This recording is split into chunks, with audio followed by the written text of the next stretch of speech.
નમસ્તે વિદ્યાર્થી મિત્રો, સત્યમ ક્લાસીસમાં આપનું હાર્દિક સ્વાગત છે। આજે આપણે ધોરણ 12 કોમર્સ પ્રવાહ ની અંદર પ્રકરણ નંબર 2 સુરેખ સહસંબંધ વિશે આપણે અભ્યાસ કરશું। સૌપ્રથમ તો આપણે તેમના ગુણભાર કેટલા છે તેના વિશે આપણે જોઈએ તો કે ગુણભારની દ્રષ્ટિએ આપણે જોઈએ તો કે A B C D અને F આ પાંચ વિભાગમાં બરાબર પ્રથમ જે વિભાગ છે એ વિકલ્પ છે MCQ છે એ 1 માર્ક્સ, B વિભાગ છે એક વાક્યમાં પ્રશ્નના જવાબ આપો એમાંથી 1 માર્કનો પ્રશ્ન પૂછાશે। વિભાગ C ની અંદર થિયરી અથવા 2 માર્કનો એક નાનો એવો દાખલો પૂછાશે। ત્યારબાદ વિભાગ B તેમની અંદર 3 માર્કનો એક મધ્યમ પ્રકારનો દાખલો પૂછાય અને ત્યારબાદ વિભાગ F ની અંદર 5 માર્કનો દાખલો પૂછાય। તો કુલ કેટલા માર્ક્સ થી આપણા તો 12 માર્ક્સના આનો ગુણભાર કેટલો કહી શકાય તો 12 ગુણનું જે છે આ ચેપ્ટર છે સુરેખ સહસંબંધ। સહસંબંધને મિત્રો કેના વડે દર્શાવાય તો કે R વડે, એનો સંકેત છે R। હવે થોડીક આપણે થિયરી સમજીએ તો મેં તમને બોર્ડ ઉપર 3 મુદ્દાઓ લખેલા છે કે દ્વિચલ માહિતી। સૌપ્રથમ આપણે જોઈએ કે ધોરણ 11 માં આપણે ચલ વિશે અભ્યાસ કર્યો। ચલના મુખ્યત્વે 2 પ્રકાર છે। કયા 2 પ્રકાર? તો 2 પ્રકાર તે એક તો સંખ્યાત્મક ચલ અને બીજું ગુણાત્મક ચલ। હવે આપણે મિત્રો સુરેખ સહસંબંધમાં માત્ર સંખ્યાત્મક ચલને ધ્યાનમાં લેવાનું છે, યાદ રાખજો। કેવા ચલને? સંખ્યાત્મક ચલને ધ્યાનમાં લેવાનું છે। તો સંખ્યાત્મક ચલ કોને કહી શકાય આપણે જાણીએ। ઉદાહરણ તરીકે હું તમને સમજાવું કે કોઈ એક વ્યક્તિની ઉંમર, તેમનું વજન, ઊંચાઈ, તેમનું જન્મનું વર્ષ, તો આ બધી જે માહિતી જે આપણે મેં લખી દીધી તમને બોર્ડ પર એ બધી કેવી માહિતી કહેવાય? સંખ્યાત્મક ચલ। ઉંમરને કેમાં દર્શાવી શકાય તો કે સંખ્યામાં, એવી રીતે વજનને શેમાં દર્શાવી શકાય તો કે સંખ્યામાં, ઊંચાઈને શેમાં દર્શાવી શકાય તો કે સંખ્યામાં, અને જન્મનું જે વર્ષ હોય એ શેમાં દર્શાવી શકાય? સંખ્યામાં। ઉંમર તો કે 35 વર્ષ, 35 એ સંખ્યા થઈ। વજન 38 કિલોગ્રામ, 56 કિલોગ્રામ, ઊંચાઈ હોય તો એને આપણે દર્શાવી શકીએ 150 સેન્ટીમીટર। તો આ બધી જે માહિતી થઈ સંખ્યાત્મક ચલ છે, બરોબર? યાદ રાખજો સહસંબંધમાં માત્ર સંખ્યાત્મક ચલનો જ અભ્યાસ કરવામાં આવે છે। આગળ વધીએ આપણે તો મેં તમને 3 થિયરી બેઝ ની અંદર થિયરી પોર્શનમાં 3 ને મુદ્દાઓ આપેલા છે। તો પહેલો મુદ્દો એ છે કે દ્વિચલ માહિતી કોને કહી શકાય। સૌપ્રથમ આપણે હંમેશા કોઈ પણ ચેપ્ટરની શરૂઆત કરીએ એની થિયરી બેઝ આપણને ખ્યાલ હોવો જોઈએ। તો અહીંયા જોઈએ આપણે કે દ્વિચલ માહિતી, દ્વિ એટલે શું થાય? દ્વિ એટલે 2 અને ચલ એટલે મેં તમને અહીં લખી દીધું છે ઉંમર, વજન, ઊંચાઈ, જન્મ વર્ષ। તો 2 ચલ। હવે માનો કે આ દાખલો આપણે સમજીએ, ઉદાહરણ સમજીએ કે માનો કે એક વ્યક્તિ છે તેમનું વજન આ પેલો ચલ થયો, તેમનું વજન પેલો ચલ થયો, તેમની ઊંચાઈ ઈ બીજો ચલ થયો। તો અહીં કેટલી ચલ થયા? કેટલા ચલ થયા? 2 ચલ, વજન અને ઊંચાઈ, બરોબર? હવે આપણે સમજીએ તો એની સમજૂતી લખી દીધી છે મેં તમને કે કોઈ એક એકમની અથવા આપણે એકમની સમજીએ તો એક વ્યક્તિની સમજશો આપણે, કોઈ એક એકમની બંને સુસંગત કિંમતોને એક જ સાથે એકત્ર કરવામાં આવેલી માહિતીને દ્વિચલ માહિતી કહે છે। બરાબર છે કે કોઈ ફરીથી હું રિપીટ કરું છું કે કોઈ એક એકમની બંને સુસંગત કિંમતોને એક જ સાથે એકત્ર કરવામાં આવેલી માહિતીને દ્વિચલ માહિતી કહે છે. આ ઉપરાંત તમને બીજા ઉદાહરણ આપું તો બીજા ઉદાહરણમાં માનો કે કોઈ એક કંપની છે તેમનું વેચાણ શેમાં દર્શાવી શકાય તો કે રૂપિયામાં અને એની સામે માનો કે શું બનાવી શકાય બીજું ચલ આપણે લઈએ તો નફો. તો આવા ઘણા બધા અસંખ્ય ઉદાહરણો છે સંખ્યાત્મકના કંપનીનું વેચાણ અને નફો. આ ઉપરાંત તમને બીજા ઉદાહરણ આપી દઈએ આપણે કે માનો કે કોઈ એક વિસ્તારમાં વરસાદનું પ્રમાણ વરસાદનું પ્રમાણ અને ઉપજનું પ્રમાણ તો આ પણ બે ચલો થયા. બરોબર. આવા ઘણા બધા અસંખ્ય ઉદાહરણો હોઈ શકે. બીજું એક તમને ઉદાહરણ આપું કે વસ્તુની કિંમત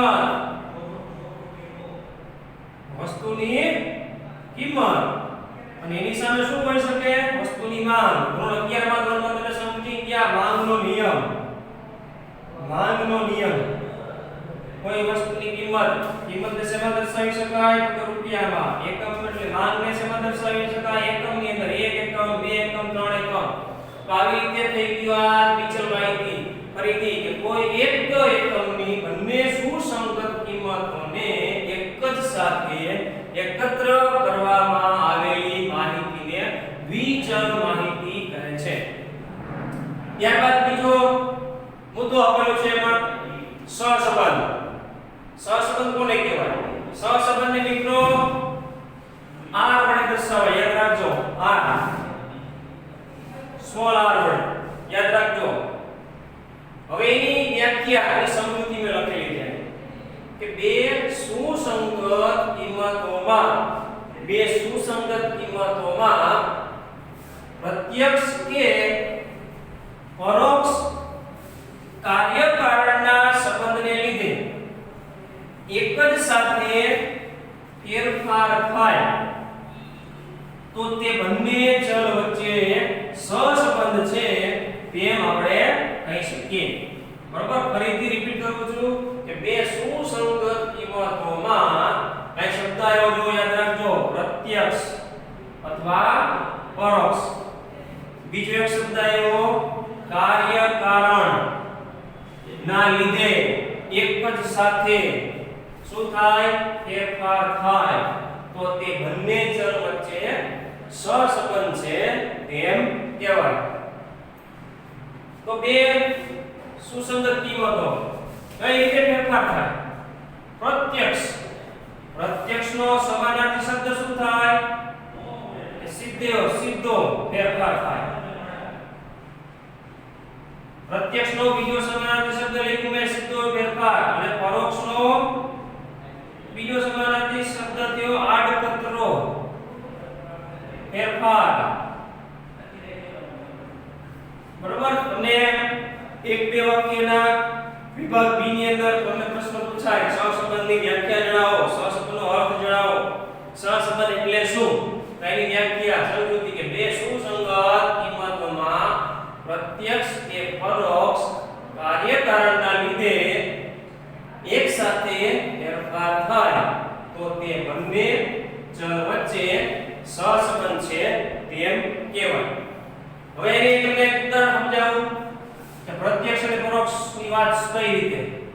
બરોબર. સહસંબંધની અંદર આપણે લખ્યું છે પ્રત્યક્ષ કે પરોક્ષ કાર્યકારણ. હવે તમને સમજાવું કે માનો કે કોઈ એક વસ્તુ તમને આપેલી. હવે એની અંદર બે ચલ આપણે જોઈએ તો કે વસ્તુની કિંમત એને શેમાં દર્શાવી શકાય? રૂપિયાની અંદર. અને વસ્તુની માંગને એકમમાં દર્શાવી શકાય. હવે આપણને ખબર જ છે માંગનો નિયમ શું કહેવા માંગે છે. માંગનો નિયમ એવો છે કે માંગનો નિયમ બરાબર. થોડું અર્થશાસ્ત્રની દ્રષ્ટિએ જોઈએ આપણે કે માંગનો નિયમ કે વસ્તુની કિંમત વધે ત્યારે એની માંગમાં શું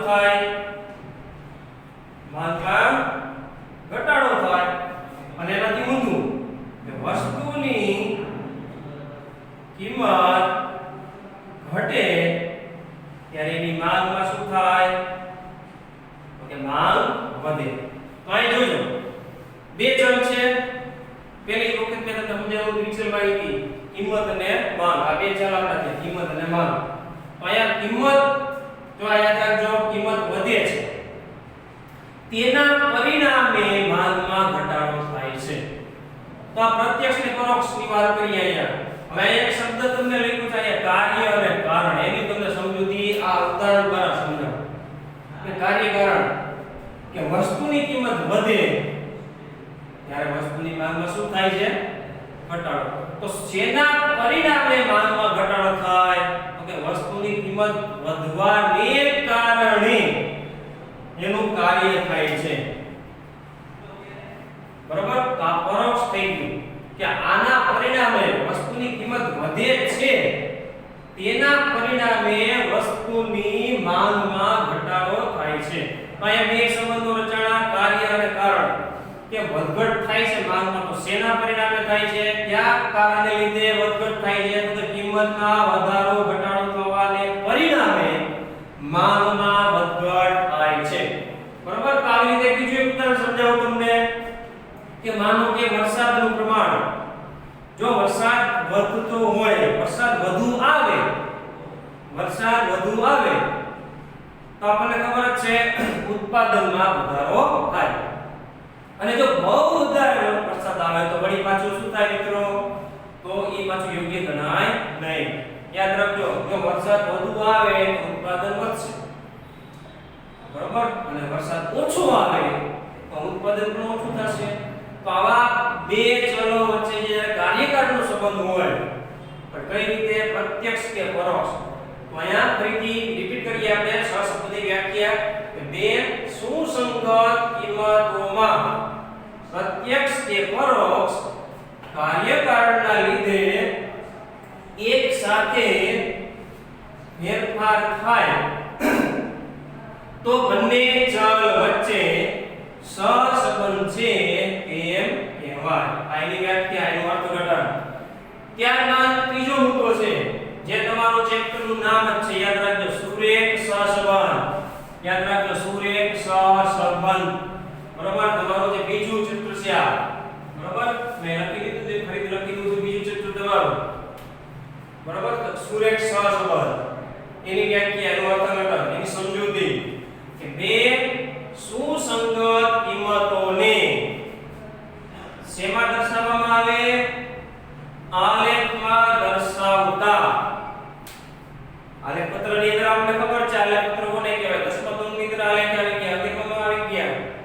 આલેખમાં દર્શાવતા મળતા બિંદુઓ જો એક જ સુરેખા ઉપર હોય એટલે કે એક સુરેખા મતલબ એક રેખા ઉપર હોય એક જ સુરેખા પર ભળે તો તે બંને ચલ વચ્ચે સુરેખ સહસંબંધ છે એમ કહેવાય. બરોબર? ફરીથી કે બે સુસંગત કિંમતો. સુસંગત કિંમતો એટલે શું કે કોઈ પણ બે ચલ આપણને ખબર જ છે વજન, ઊંચાઈ, વરસાદનું પ્રમાણ, તાપમાનનું પ્રમાણ, વસ્તુની કિંમત સામે વસ્તુની માંગ. બરોબર? આ બધી કિંમતો થાય. બે સુસંગત કિંમતોને શેમાં દર્શાવવામાં આવે? તો કે આલેખમાં દર્શાવતા મળતા બિંદુઓ જો એક જ સુરેખા ઉપર હોય, સુરેખા મતલબ એક જ રેખા ઉપર હોય, મળતા હોય તો બંને ચલ વચ્ચે સુરેખ સહસંબંધ છે તેમ કહેવાય. એક જ સુરેખા ઉપર મળતા હોય આપણને તો બંને જે ચલ છે એ સુરેખ સહસંબંધ છે બંને વચ્ચે એમ આપણે કહી શકીએ. બરાબર? આવા ઘણા બધા ઉદાહરણો હોય છે એમાં. બરાબર? એક સામાન્યમાં થિયરિકલ બેઝ તમને સમજાવું. હવે એના પછી આ ત્રણ માહિતી આપણી થઈ કે વિચલ માહિતી, સહસંબંધને કઈ રીતે દર્શાવાય? સંકેતમાં r વડે દર્શાવાય.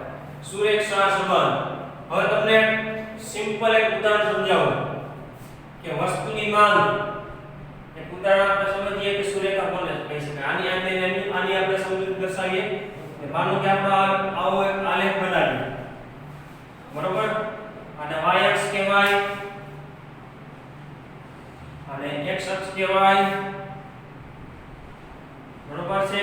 હવે માનો કે બે ચલ છે આપણા x ચલ અને x વડે દર્શાવો, x ચલ કિંમત અને વસ્તુની x ચલને આપણે દર્શાવશું અહીંયા માન અને y ચલને આપણે કિંમત પર દર્શાવશું।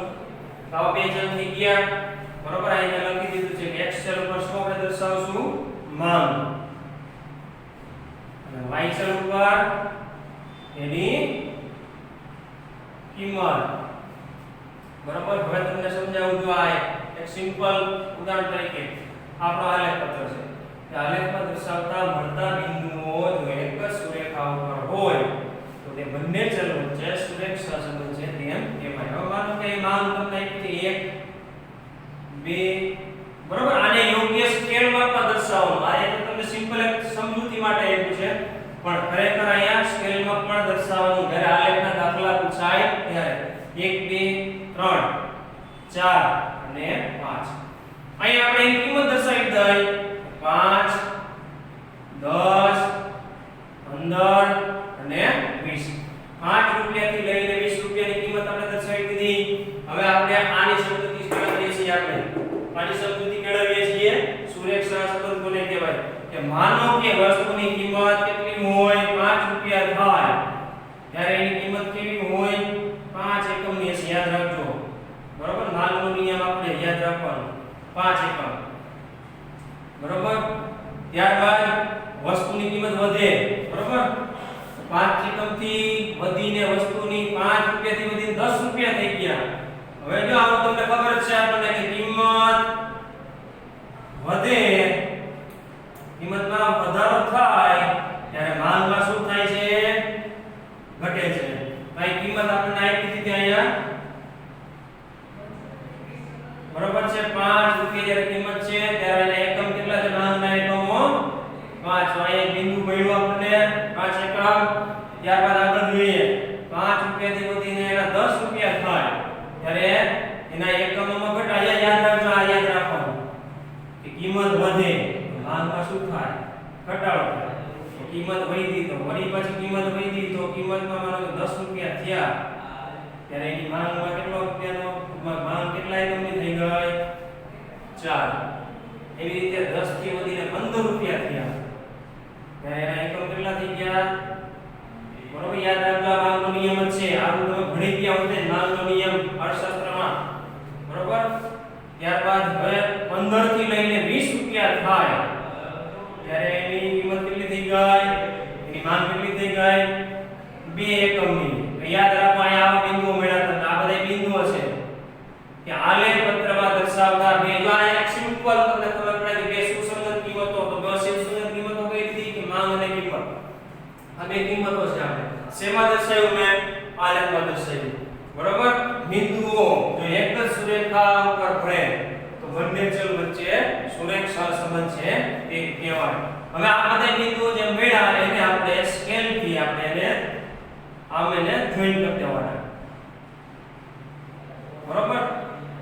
તો આ બંને જે ચલ છે એના વચ્ચે સુરેખ સહસંબંધ છે એમ કહેવાય, બરોબર। હવે આગળ વધીએ આપણે તો કે સુરેખ સહસંબંધ ની અંદર ત્રણ મુદ્દાઓને આપણે સમજીએ, એના પછી હવે આપણે જોઈએ તો સહસંબંધના પ્રકાર, સહસંબંધના પ્રકાર, સહસંબંધની અંદર પ્રકારની અંદર તમને પૂછાય, બરોબર, એક માર્કની અંદર 2 માર્કની અંદર સહસંબંધના પ્રકાર જણાવો, બરોબર। મુખ્યત્વે કેટલા પ્રકાર છે 2 પ્રકાર, મુખ્યત્વે કેટલા પ્રકાર છે 2, ક્યાં 2 પ્રકાર તો કે ધન સહસંબંધ અને બીજું ઋણ સહસંબંધ। યાદ રાખજો સહસંબંધના પ્રકાર, કેના પ્રકાર સહસંબંધના પ્રકાર, તો મુખ્ય 2 પ્રકાર છે, કેટલા પ્રકાર છે હવે જો સમજૂતી, આ એક સિમ્પલ સુરેખ સહસંબંધનું એક સામાન્ય એક પરિણામ દાખલો હતો, હવે આપણે સમજીએ સહસંબંધના પ્રકાર કેટલા તો કે 2 પ્રકાર। તમને પ્રશ્ન પૂછાય 1 માર્કમાં કે સહસંબંધના પ્રકાર જણાવો, મુખ્યત્વે 2 પ્રકાર છે મિત્રો, યાદ રાખજો, ધન સહસંબંધ, કેવો સહસંબંધ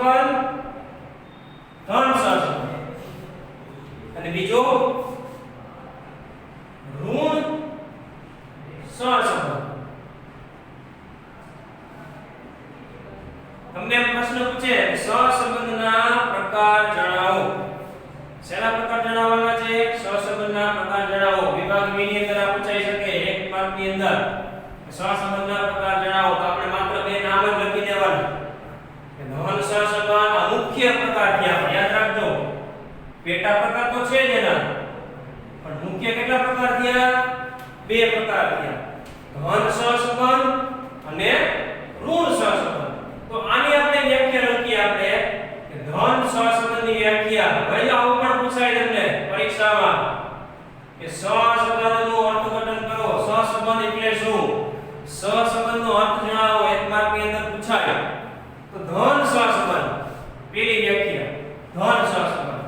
હવે એની વ્યાખ્યા લખું છું અહીંયા કે કોઈ બે સુસંગત કિંમતોને શેમાં દર્શાવવામાં આવે? તો કે આલેખ પત્રમાં. આલેખ પત્રમાં દર્શાવતા મળતા બિંદુઓ જો એક જ દિશા ઉપર ગતિ કરતા હોય અને એક જ દિશા ઉપર ગતિ કરતા હોય અને તે ડાબી બાજુ, યાદ રાખજો આ બહુ મહત્વની વસ્તુ છે, ડાબી બાજુ નીચે તરફથી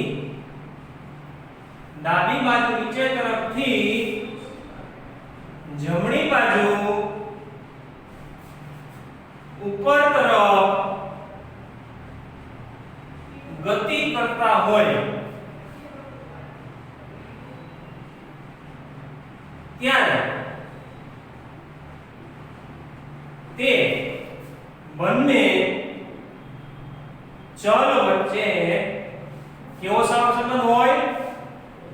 ધન સહસંબંધ છે. કેવો સંબંધ? ધન સહસંબંધ છે તેમ કહેવાય. હજુ યાદ રાખજો ધન સહસંબંધની વ્યાખ્યા. તમને પ્રશ્ન પૂછાય આ એક માર્કની અંદર આવો પણ પ્રશ્ન પૂછાઈ શકે. યાદ રાખજો કે ધન સહસંબંધ કોને કહી શકાય? ધન સહસંબંધ એટલે શું? ફરીથી કે કોઈ બે સુસંગત કિંમતોને, બે સુસંગત એટલે આપણને ખબર પડી જ ગઈ કે સુસંગત કિંમતો એટલે બે ચલ હોય. યાદ રાખજો હંમેશા બે ચલ. બે ચલ કોઈ પણ હોઈ શકે પણ એ કેવા હોય? યાદ રાખજો એ બે ચલ કેવા હોય? સંખ્યાત્મક ચલ હોય. આ યાદ રાખજો. આ બધી સિમ્પલ ટૂંકમાં બેઝિક થિયરી છે, યાદ રાખવું પડશે તમારે કે કોઈ બે સુસંગત કિંમતોને શેમાં દર્શાવવામાં આવે? આલેખ પત્રમાં દર્શાવતા મળતા બિંદુઓ જો એક જ દિશા, યાદ રાખજો એક જ દિશા, સિમ્પલ યાદ રાખવાની. તમને ધન સહસંબંધની વ્યાખ્યા આવડી જાય મિત્રો એટલે ઋણ સહસંબંધની વ્યાખ્યા આપો પાડવા મળશે. બરોબર? ખાલી ક્યાં ફેરફાર કરવાનો શબ્દ એને ખાલી મારા મળે છે એમાં કે કોઈ બે સુસંગત કિંમતોને આલેખ પત્રમાં દર્શાવતા મળતા બિંદુઓ જો એક જ દિશા ઉપર ગતિ કરતા હોય અને તે ડાબી બાજુ નીચે તરફથી જમણી બાજુ ઉપર તરફ ગતિ કરતા હોય ત્યારે તે બંને ચલ વચ્ચે કેવો સંબંધ હોય? ધન સહસંબંધ છે તેમ કહેવાય. બરાબર? તો આયા એકલા શબ્દ યાદ રાખવાના કે આલેખ પત્રમાં દર્શાવતા મળતા બિંદુઓ જો એક જ દિશા ઉપર ગતિ કરતા હોય અને તે ડાબી બાજુ નીચે તરફથી જમણી બાજુ ઉપર તરફ ગતિ કરતા હોય ત્યારે બંને ચલ વચ્ચે ધન સહસંબંધ છે એમ કહેવાય. આપણે ઉદાહરણ દ્વારા સમજીએ. આપણે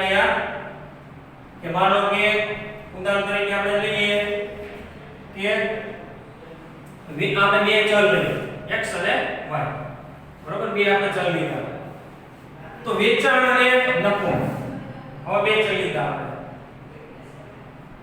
ક્યાં બે ચલ લીધા એક x ચલ ઉપર x ચલ આપણું વેચાણ વેચાણને શેમાં દર્શાવી શકાય તો રૂપિયામાં અને y ચલને પણ રૂપિયામાં દર્શાવી શકાય વેચાણ અને નફો તો આપણે આ એક આલેખ બનાવી દીધો અહીંયા બરાબર આપણે આ સમજીએ ઘન સહસંબંધનો આલેખ તો અહીંયા 0 બરાબર હવે આ y અક્ષ થયો આપણો આ x અક્ષ થયો બરાબર આપણે સિમ્પલ એક સમજીએ કે વેચાણને આપણે શેમાં દર્શાવશું હજારમાં અને નફાને પણ આપણે શેમાં દર્શાવશું હજારમાં હવે યાદ રાખજો આપણને ખબર જ છે કે વેચાણ વધે તો નફો શું થાય વધશે બરાબર તો જો અહીંયા y ચલ ઉપર શું લીધું છે મેં નફો અને વેચાણમાં વેચાણ વધ્યું બરાબર હવે માનો કે લખી નાખી 2 4 6 8 અને 10 આ 2000 આને હજારમાં વાંચવા માટે લખ્યું છે આપણે 2000 4000 6000 8000 10000 હવે જો 1 સેન્ટીમીટર બરાબર શું થયું આપણું 1 સેન્ટીમીટર અહીંયા લખી દઉં છું કે 1 સેન્ટીમીટર બરાબર કેટલા હજાર મેં લખ્યા અહીંયા 2000 આ સ્કેલ માં થયું કહેવાય 1 સેન્ટીમીટર બરાબર 2000 4000 6000 8000 અને 10000 એવી રીતે મેં નફો અહીં લખી દીધો 2 4 આ એક સિમ્પલ તમને સમજવા માટે તમને એક સિમ્પલ એક ઉદાહરણ સમજાવ્યું બરાબર બાકી તો તમારી જે રકમ હોય એ પ્રમાણે આપણે એને આગળ આપણે જોશું એના દાખલા પણ જોશું બરાબર અભ્યાસની રીતના દાખલા આપણે જોશું એ 2 4 6 8 અને 10 તો આ રીતે આ તમને વેચાણને આપણે x તરી ઉપર લખેલું છે નફાને y તરી ઉપર દર્શાવેલો છે હવે માનો કે આપણે ચાલુ કરીએ કે માનો કે વેચાણ થયું 2000 ત્યારે નફો કેટલો થયો હોય 4000 માની લઈએ આપણે હંમેશા યાદ રાખજો વસ્તુનું વેચાણ વધે તો નફો વધે વેચાણમાં વધારો થાય તો જ નફો વધે વેચાણ વધે તો નફો ઘટે નહીં ક્યારે યાદ રાખજો એક સિમ્પલ વેચાણ વધશે તો નફો પણ વધશે બરાબર હવે આગળ વધીએ આપણે વેચાણ વધીને 4000 થયું બરાબર ત્યારે નફો આપણને કેટલો મળ્યો અહીંયા 6000 આગળ વધીએ આપણે વેચાણ વધીને 6000 થયું ત્યારે નફો કેટલો થયો 8000 અને જ્યારે વેચાણ વધ્યું 8000 ત્યારે નફો કેટલો થયો 10000 તો આવી રીતે આપણને બિંદુઓ મળ્યા તો સમજો યાદ રાખજો કે કોઈ બે સુસંગત કિંમતોને સુસંગત કિંમતોને વેચાણ નફો કિંમતોને આલેખ પત્રમાં દર્શાવતા મળતા બિંદુઓ જો એક જ દિશા ઉપર ગતિ કરતા હોય અને હવે યાદ રાખજો આ ડાબી બાજુ નીચેથી તો યાદ રાખજો ડાબી બાજુ નીચે થાય ડાબી બાજુ નીચેથી જમણી બાજુ ઉપર તરફ તો કે ડાબી બાજુ નીચેથી જમણી બાજુ ઉપર તરફ તો યાદ રાખજો આ ડાબી બાજુ નીચેથી જમણી બાજુ ઉપર તરફ ગતિ કરતા હોય ત્યારે બંને ચલ વચ્ચે કેવો સંબંધ છે ઘન સહસંબંધ છે એમ કહેવાય એવી રીતે બીજું એક ઉદાહરણ સમજાવ્યું બરોબર આ રીતે કે ઘન સહસંબંધની વાત થઈ ગઈ બરોબર આવા ઘણા બધા ઉદાહરણ હોઈ શકે ઉદાહરણ તરીકે આપણે જોઈએ કે ઉદાહરણ તરીકે વરસાદનું પ્રમાણ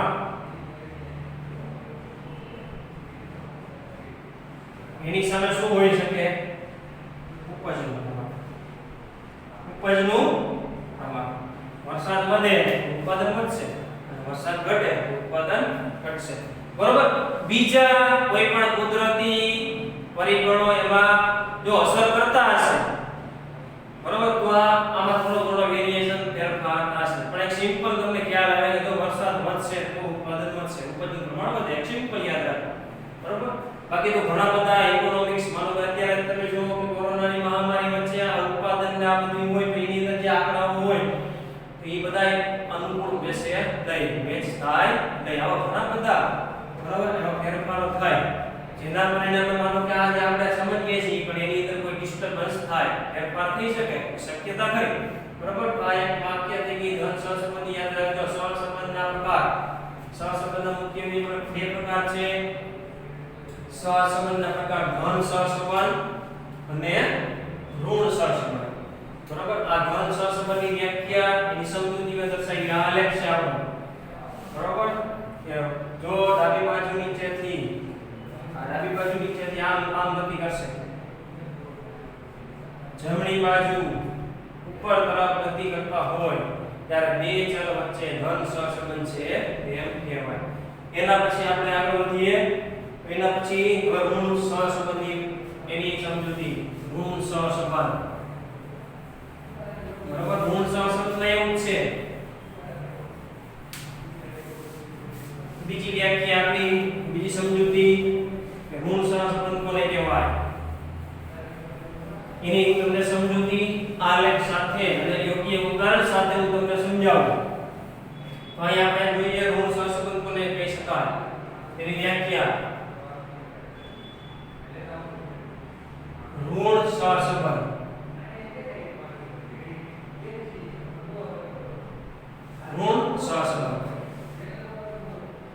તો અહીંયા આપણે લખી દઈએ કે બે સુસંગત કિંમતને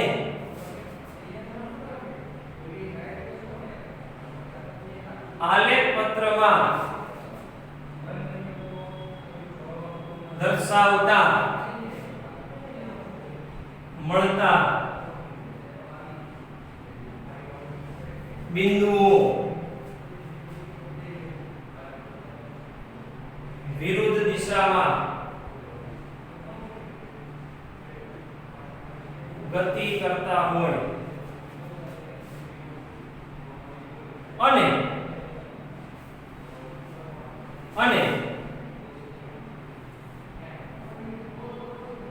જમણી બાજુ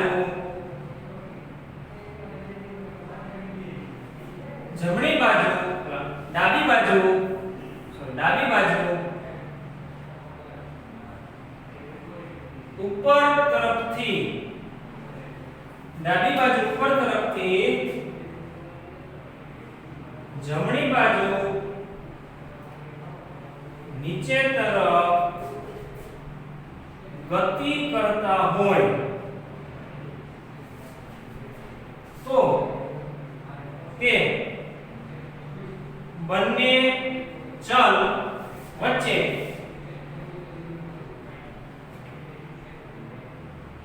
ઋણ સહસંબંધ છે તેમ કહેવાય. જો આમાં જોઈએ વ્યાખ્યા ફરીથી કે બે સુસંગત કિંમતને આલેખ પત્રમાં દર્શાવતા આલેખ પત્ર સુસંગત કિંમતમાં આપણે ખબર પડી ગઈ આલેખ પત્રમાં દર્શાવતા મળતા બિંદુઓ વિરુદ્ધ દિશામાં ગતિ કરતા હોય અને ડાબી બાજુ ઉપરથી જમણી બાજુ નીચે તરફ ગતિ કરતા હોય એ સુરેખા જે હોય ને બરાબર જમણી બાજુ નીચે તરફ ગતિ કરતા હોય તો તે બંને ચલ વચ્ચે ઋણ સહસંબંધ છે એમ કહેવાય. બરાબર હવે આલેખની મદદથી આપણે સમજીએ કે વસ્તુની કિંમત આ x ચલ થયો યાદ રાખજો. વસ્તુની કિંમત અને વસ્તુની માંગ બરાબર ફેરવી નાખીએ આપણે. વસ્તુની કિંમતને આપણે દર્શાવી દઈ y છે અને વસ્તુની માંગને આપણે દર્શાવી દઈ x છે ઉપર. બરાબર આને ઉલટું લખી શકાય. ફરીથી લખીએ આપણે રિપીટ કરીએ કે વસ્તુની માંગને આપણે દર્શાવી દઈ બરાબર વસ્તુની માંગ બરાબર x છે. વસ્તુની માંગ બરાબર x ચલ અને વસ્તુની કિંમત બરાબર y છે. હવે જો આને સિમ્પલ રીતે આપણે આલેખમાં કઈ રીતે સમજીએ બરાબર જોઈએ. બે ફરીથી રિપીટ કરું કે બે સુસંગત કિંમતને શેમાં દર્શાવવામાં આવે આલેખ પત્રમાં દર્શાવતા મળતા બિંદુઓ જો વિરુદ્ધ દિશામાં ગતિ કરતા હોય અને ડાબી બાજુ ઉપર તરફથી જમણી બાજુ નીચે તરફ ગતિ કરતા હોય તો તે બંને ચલ વચ્ચે ગુણ સહસંબંધ છે એમ કહેવાય. હવે આપણા બે ચલ છે.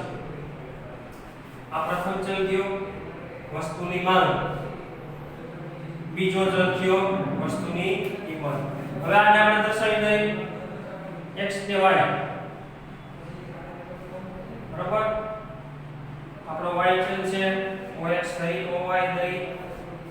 બરાબર, હવે અહીંયા સમજૂતી હવે આપણે લખીએ કે માનો કે x ને x અક્ષ ઉપર શું દર્શાવશું વસ્તુની માંગ,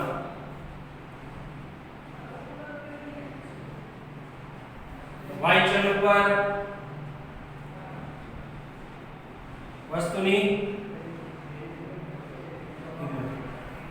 એટલે કે છે આપણે જો માંગનો નિયમ શું કહે છે કે કિંમત અને માંગ વચ્ચે કેવો સંબંધ હોય?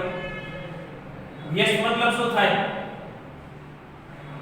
ઋણ. માંગના નિયમમાં જો યાદ રાખજો કિંમત અને માંગ વચ્ચે હંમેશા વ્યસ્ત સંબંધ હશે. બરાબર, હવે અહીંયા આપણે દર્શાવી દઈએ કે x બરાબર 1 સેન્ટીમીટર બરાબર એ માંગના એકમ લખ્યા આપણે 1 એકમ. આ સ્કેલમાં લખવું પડશે તમારે, યાદ રાખજો સ્કેલમાં.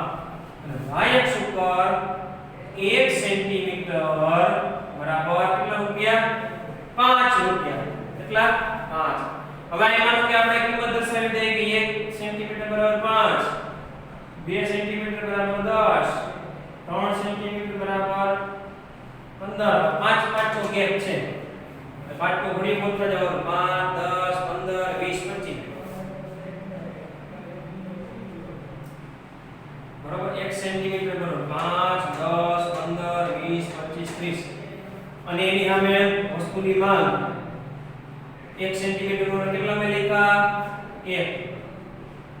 2 સેન્ટીમીટર એટલે 2 એકમ, 3 એકમ, 4 એકમ, 5 એકમ અને 6 એકમ. હવે જે યાદ રાખજો કિંમત અને માંગ વચ્ચે વ્યસ્ત સંબંધ. તો કિંમત વધે ત્યારે માંગ શું થાય? માંગમાં શું ફેરફાર થાય? માંગ ઘટે. કિંમત વધે ત્યારે માંગ ઘટે. તો માન લો કે કિંમત છે આપણી કેટલી? 5 રૂપિયા. બરાબર, ત્યારે એની માંગ કેટલી છે? 6 એકમ. તો અહીં એક બિંદુ મેળવવા પડે. જ્યારે વસ્તુની કિંમત 5 રૂપિયા છે ત્યારે વસ્તુની એકમની માંગ કેટલી છે? 6. તો કિંમત વધી અને કેટલા થઈ ગયા? 10 રૂપિયા થયા. કિંમત વધીને 10 રૂપિયા થઈ જાય ત્યારે એની હંમેશા યાદ રાખજો કિંમત વધે તો માંગમાં શું થાય? ઘટાડો થાય. પહેલા 6 એકમ હતા તો ઘટાડો થાય તો 5 રૂપિયાથી 10 રૂપિયા થયા તો એકમ પણ ઘટશે. બરોબર, અહીંયા આપણે જો અહીંયા આ 10 રૂપિયા થયા. બરોબર, તો અહીંયા હજી આગળ વધી આપણે 10 થી વધીને 15 રૂપિયા કિંમત થઈ ગઈ. 10 થી વધીને 15 રૂપિયા કિંમત થઈ ગઈ ત્યારે એના એકમો ઘટીને 5 એકમથી ઘટીને કેટલા થઈ ગયા? 4 એકમ થઈ ગયા. હજી આગળ વધી આપણે 15 રૂપિયાથી વધીને 20 રૂપિયા થઈ ગયા વસ્તુની કિંમત. ત્યારે એના એકમ 3 થઈ ગયા. બરાબર, હવે જો આને આલેખની અંદર આપણે દર્શાવી દઈએ આ આપણા બિંદુઓ બની ગયા. હવે આને આલેખમાં દર્શાવશું આપણે. બરાબર, અને બધાને જોડી દઈએ આપણે.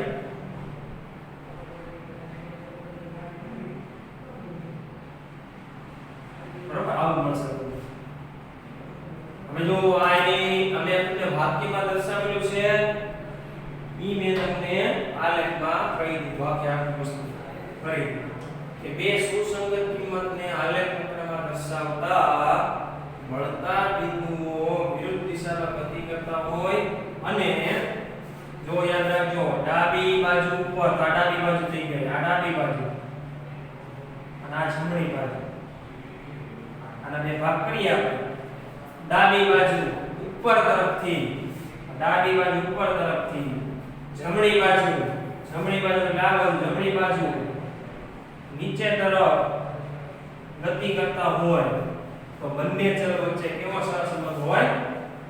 ઋણ સહસંબંધ હોય. કેવો સંબંધ હોય? ઋણ સહસંબંધ હોય. બરાબર? તો આ થઈ ગઈ આપણી જે થિયરી, જે બેઝ હતો થિયરીના જે વસ્તુ હતી એના વિશે આપણે સમજીએ. આપણે વિચલ માહિતી, સહસંબંધ, સુરેખ સહસંબંધ, સહસંબંધના પ્રકાર. બરાબર? હવે પછીના લેક્ચરની અંદર, હવે પછીના પીરિયડમાં આપણે સહસંબંધની જે અભ્યાસની જે રીતો જે છે, બરાબર, અભ્યાસની 3 રીત છે મુખ્યત્વે. કેટલી રીત છે? 3. હું તમને સામાન્ય સમજૂતી આપી દઉં તો પહેલી રીત કઈ? તો કે વિકિરણ આકૃતિની રીત અથવા આલેખની રીત. આ પહેલી રીત. બીજી રીત સહસંબંધ ગણવાની તો કે કાલ્પેર્સનની. કાલ્પેર્સન એક આંકડાશાસ્ત્રી છે, બરાબર, એને સંશોધન કરીને આ સ્ટેટિસ્ટિક ની અંદર સુરેખ સહસંબંધની અંદર ઘણો બધો અભ્યાસ કરેલો હતો. કાલ્પેર્સનની ગુણન પ્રઘાતની, કાલ્પેર્સનની ગુણન પ્રઘાતની. અને છેલ્લો ત્રીજી રીત સ્પીયરમેન. ઈ પણ એક નામ છે આંકડાશાસ્ત્રીનું. સ્પીયરમેનની ક્રમાંક સહસંબંધ આપણી. તો આ 3 રીત છે. હવે પછીના જે લેક્ચર આપણે ગોઠવશું એની અંદર આપણે આ 3 રીતની પેલા સમજૂતી ગણવશું, એમના સૂત્રોને યાદ કરશું, સૂત્ર લખશું, ત્યારબાદ આપણે એના સ્વાધ્યાયના દાખલાઓ અને ઉદાહરણના દાખલાઓ વિશે આપણે સમજશું. બરોબર? તો આ થઈ ગયા આપણે મુદ્દાઓ, 4 મુદ્દાઓ. બરોબર? વ્યવસ્થિત વિગતે સમજીએ આપણે. કઈ પ્રશ્ન કઈ હોય તો કોમેન્ટ ની અંદર તમે લખી શકશો. ઓકે, અસ્તુ.